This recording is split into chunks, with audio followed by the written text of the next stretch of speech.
Next గనక చూసుకున్నట్టయితే ప్రధానంగా నెక్స్ట్ మరొక అంశం చూసుకుందాం. కేసీఆర్ కు అధికారం దక్కనివ్వను, ఇదే నా శపథం. కొడంగల్ సభలో సీఎం రేవంత్ రెడ్డి, నేను రాజకీయాల్లో ఉన్నంత వరకు బీఆర్ఎస్ కు అధికారం కల. మీ చరిత్ర ముగిసింది, మీ పార్టీకి భవిష్యత్తు లేదు. ప్రతి ఎన్నికల్లో ప్రజలు ఓడిస్తున్నా పై చేయి మాదే అంటారా? దమ్ముంటే 29న అసెంబ్లీకి రా. నీ కండలు కరిగి తోలు మిగిలిద్ది. నేను భయపడేది. నన్ను ఎన్ని రకాలుగా ఇబ్బందులు పెట్టినా నేను పగకు పోలేదు. కేటీఆర్ మా ఊరికి వస్తావా, మీ ఊరికి రావాలా? ప్రధానంగా చూసుకున్నట్టయితే ఇటు కేసీఆర్ కు అధికారం దక్కనివ్వను అంటూ కూడా, ఇదే నా శబదం అంటూ కూడా సీఎం రేవంత్ రెడ్డి వ్యాఖ్యానించడం జరిగింది.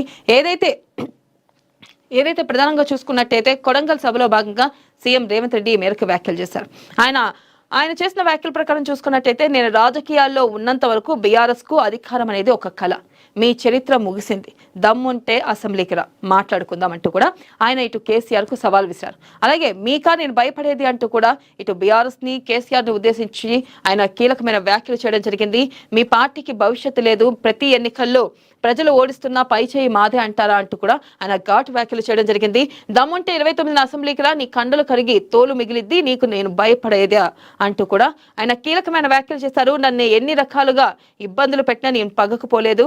కేటీఆర్ మా ఊరికి నువ్వు వస్తావా, లేదా మీ ఊరికి నన్ను రమ్మంటావా అని చెప్పి కూడా ఆయన ఘాటు వ్యాఖ్యలు చేయడం జరిగింది. ఇక్కడ చూసుకున్నట్టయితే ఏదైతే మొన్న కేసీఆర్ బయటకు వచ్చి జల వివాదంలో మాట్లాడి ఇటు ఏపీ మాట వింటున్నారు, ఏపీ సీఎంకి కొమ్ముగా వస్తున్నారు అనే విధంగా సీఎం రేవంత్ రెడ్డిని ఉద్దేశించి మాట్లాడడం జరిగింది. ఈ నేపథ్యంలోనే అనేక అంశాలు తెరపైకి తెచ్చారు.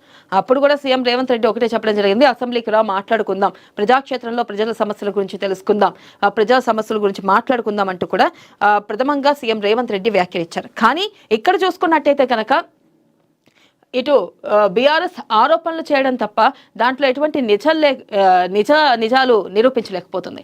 ఈ నేపథ్యంలోనే ఇటు మరొకసారి కొడంగల్ సభ వేదికగా సీఎం రేవంత్ రెడ్డి కేసీఆర్ కి సవాల్ చేశారు.